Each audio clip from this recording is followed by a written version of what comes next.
I met a Gypsy. Dude, it's crazy how ready Deegan was.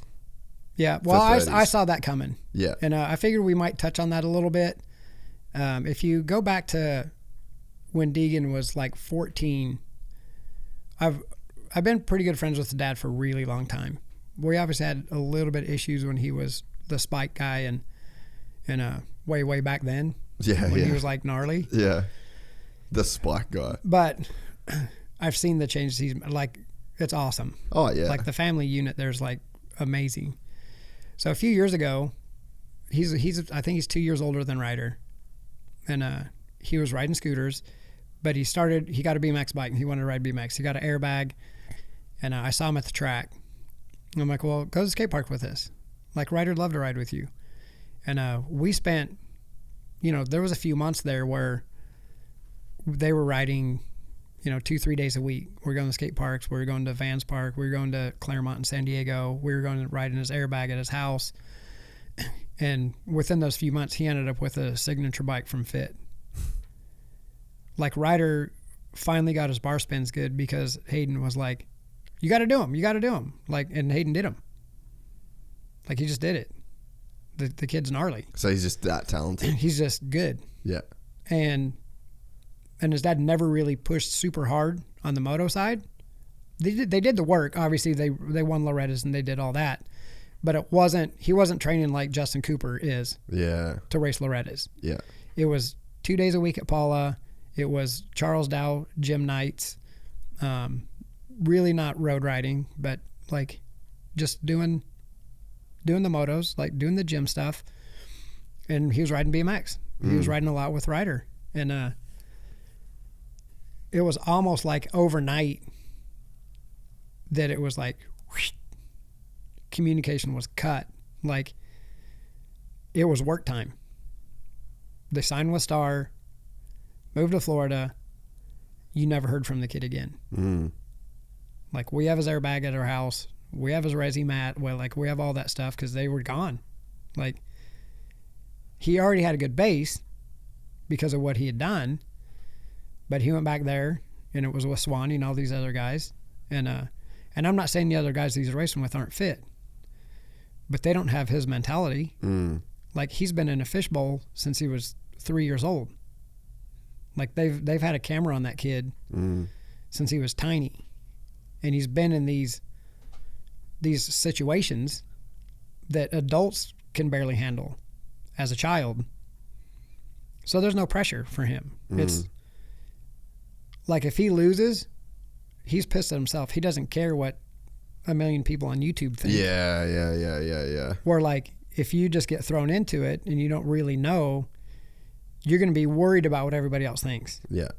He doesn't care what everybody else thinks. And I'm not saying he's an idiot because he doesn't care what No. everybody thinks. I completely agree. He's just going to do the work and he's going to do the job, and he knows there's going to be haters, and he knows there's going to be people that are fans, and he's just going to do the work. And if you listen to his interviews or anything that he says, like, yeah, he's got a bit of a chip on his shoulder.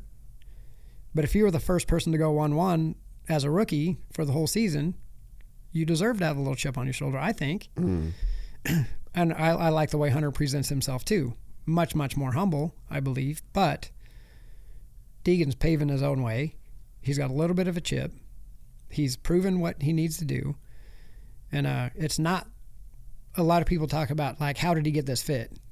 Like, if you can do the motos and you can block out the outside noise, then you can have success.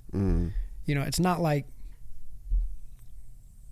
he's just doing motos on the weekends, the same as he's doing on Wednesday. Yeah. Again, 99% of the people, their motos on the weekends are not like Wednesday. They're holding their breath. They're hanging on tighter. They're worried about this guy that's behind them. The dude is first year hole shots and doesn't care that there's 39 people behind him. Yeah. He doesn't care. Yeah. He's going to go as fast as he can, and if he wins a race, he wins a race. If he's not fast enough, then they pass him. Yeah. It was the same as Villopoto when he started winning. Yeah. He was just going and doing his moto. And then another example for this season is the other rookie, Chance Hymas.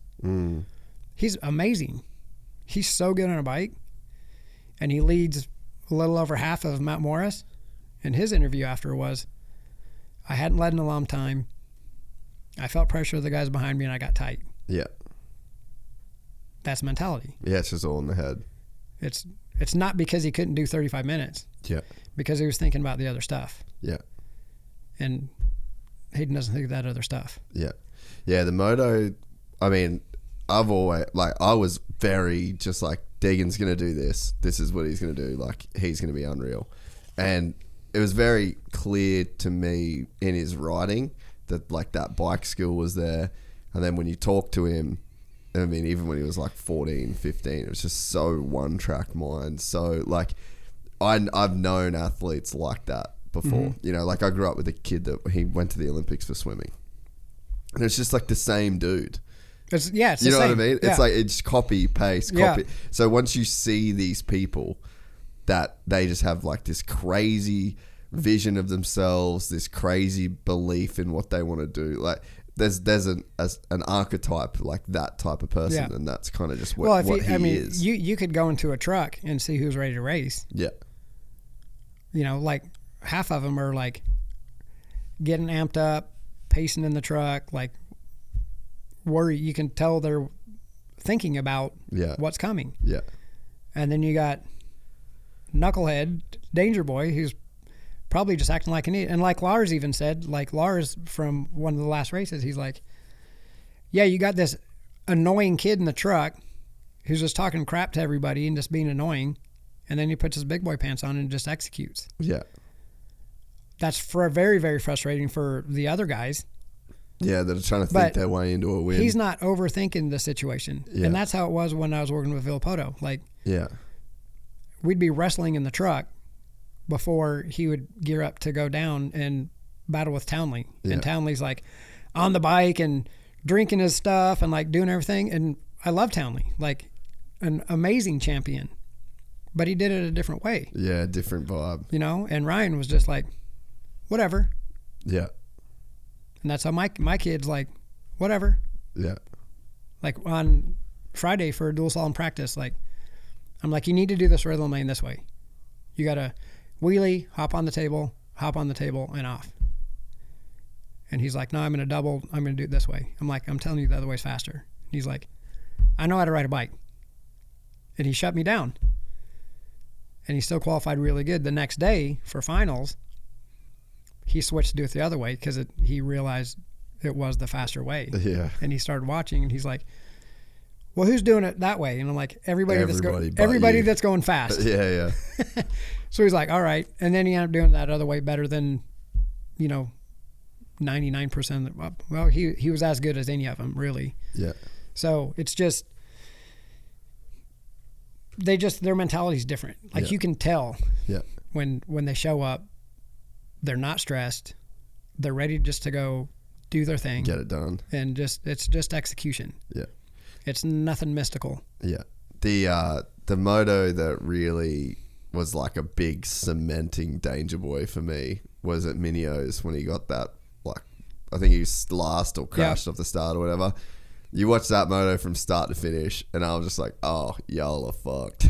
Right.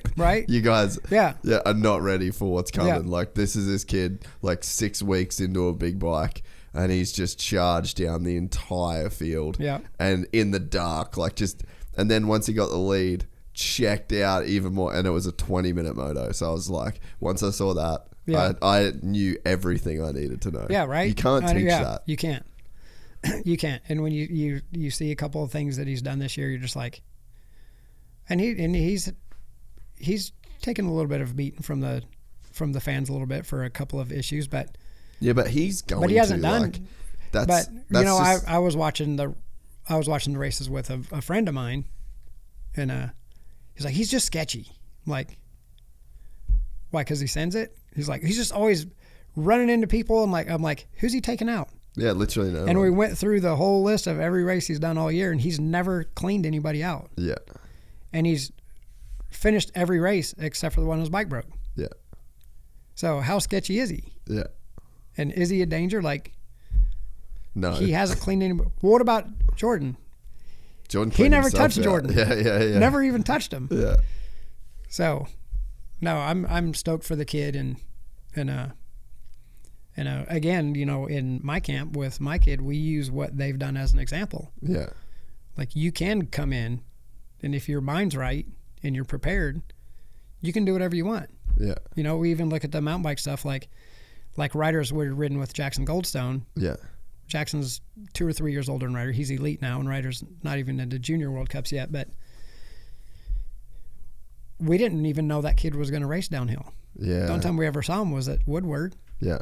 Or down here at a triple challenge at the Supercrosses or at the Van Skate Park. Like, that's the Jackson we knew growing up. And then we were like, oh, he's going to ride for Trek and try the World Cups. And he got second his first one. It was like, dude, he is crazy on a bike. and then if you watch his hardline when he won that. I didn't watch Hardline. Well, last year, because he finished the junior stuff, so he went to hardline, his first elite. He won by 6 seconds. Yeah. But it was a downhill track with jumps in it. Yeah. Big jumps. Yeah. And if you listen to I think it was Rachel Atherton that was helping and Rob announce. No, it was Tracy Hannah. Tracy Hannah was yeah. doing it. So, fun fact, she was my next door neighbor growing up. Oh, really? Yeah. All the Hannahs. We live like 3 doors No down. way. Yeah. Well, I was racing when Mick started. No shit. Yeah. Yeah, so Mick lived like 4 doors down from Yeah. me. Yeah. Yeah. Wild. So I don't know him really well, but Yeah. I saw him at Seattle a couple years ago, and he was like, "Hey, what's up?" You know, like. So, yeah, so pretty rad. But if you listen to what she said at that race, she's like, you can just watch him and see that he's done nothing but sit on a bicycle his whole life. That's how I feel about Haiden. He's been on a motorcycle his whole life. Yeah. Like, he's just comfortable. So that's when people say that he looks sketchy or like he sends it, I'm like, that's because he has such an understanding of like the margins, right? So it's like, you got a piece of paper and then these are your margins and you're going to write between these lines, but your pen ain't going to fall off the page because you've got these margins either side. He's so comfortable getting into that margin space. And his margins are a little wider than most. They're a little wider than most people, but he's so comfortable in being in that state. And I think the same thing with Jet. Like, we've seen a couple times this year where Jet's bike's stepped out and he's had like a moment. Right? What moment? It doesn't matter. Like, literally. Yeah. So I think that Hayden's style is to ride those margins a little bit more. He's also on a 250, a really great 250 at that. Yeah. So, I mean, he probably feels like he can do what he wants to do. It probably changes a bit more when you get on a 450. I think those margins kind of shrink in. The page gets a little bit... They need to close in a little bit. The page gets a little bit closer. Because that's just dangerous. Yeah, but that's exactly what I see with him. I'm just like, here's a dude that's just done so much time on a bike that just the things that we think he should react to, he doesn't, because he's already done the math like that. Well, and again, I feel like there's a handful of riders that could do that if they had the mentality. Yeah. Like, if they just would block out the noise, they could be right there. Yeah. You know, like, you know, maybe Juju might be one of those kids. Like, he literally, like, in my eyes, came out of nowhere. Yeah. And I've known the kid for a long time. But he was never, like, winning everything at the James Stewart National. He was never, like, winning everything all the time. Like, he wasn't this kid that was just, like, winning all the way through, even motos, whatever. He was just kind of there. Yeah. And then all of a sudden he gets in these future things. Like, when he hole shotted the futures and Ryder D started behind him, I'm like, oh, this is over. Because I thought Ryder D was going to pass him and take off. And he didn't. And I'm like, wow. And the dad and kid are awesome. So I was like, sweet. Yeah. But I like Randy and, you know, Ryder too. Like, we've known them since Ryder was like 5. So we're pulling for him as well. Like, I'm a fan of anybody that can go out and figure it out and do it like that. Like, it's awesome. We're excited to announce the launch of our new membership site, gypsytales.com, packed with exclusive content and perks that you won't find anywhere else. This is your chance to become a part of the Gypsy Gang. And as a special bonus, if you sign up to an annual membership, you'll be entered into the draw to win our custom-built TC125. Gypsy Gang.